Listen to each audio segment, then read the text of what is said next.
Well, good afternoon.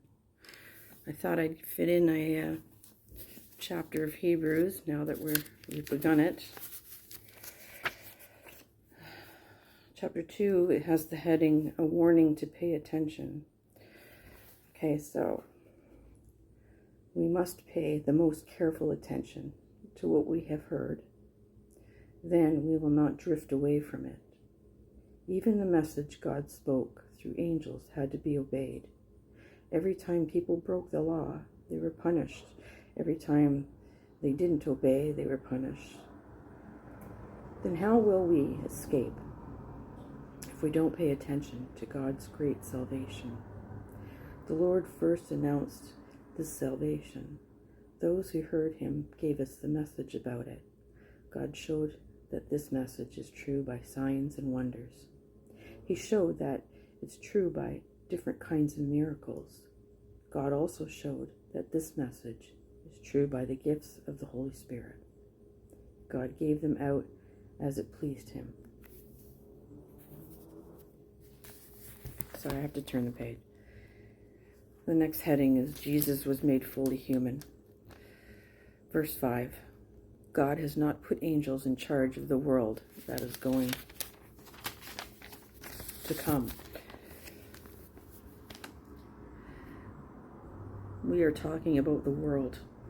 There's a place where someone has spoken about this. He said, "What are human beings that you think about them? What is the Son of Man that you take care of him? You made them a little lower than the angels. You placed on them a crown of glory and honor. You have put everything under their control." And that's in Psalm chapter 8, verse 4 to 6. So God has put everything under his Son. S-O-N, because it will spell it S-U-N in caption. Everything is under his control. We do not now see everything under his control, but we do see Jesus already given a crown of glory and honor. He was made lower than the angels for a little while. He suffered death. By the grace of God, he tasted death for everyone. That is why he was given his crown. God has made everything. He is now bringing his many sons and daughters to share in his glory. It is only right that Jesus is the one to lead them into their salvation. That's because God made him perfect by his sufferings. And Jesus, who makes people holy, and the people he makes holy belong to the same family. So Jesus is not ashamed to call them his brothers and sisters. He says, "I will announce your name to my brothers and sisters. I will sing your praises among those who worship you." And that's in Psalm 22, verse 22. Again, he says, "I will put my trust in him." And that's in Isaiah chapter 8, verse 17. And again, he says, "Here I am. Here are the children God has given me." And that's in Isaiah chapter 8, verse 18. Those children have bodies made out of flesh and blood. So Jesus became human like them in order to die for them. By doing this, he could break the power of the devil. The devil is the one who rules over the kingdom of death. Jesus could set people free who were afraid of death.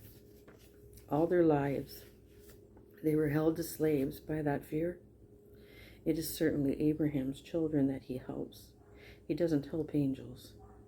So, he had to be made like people, fully human in every way. Then he could serve God as a kind and faithful high priest. And then he could pay for their sins, for the sins of the people by dying for them. He himself suffered when he was tempted. Now he is able to help others who are being tempted.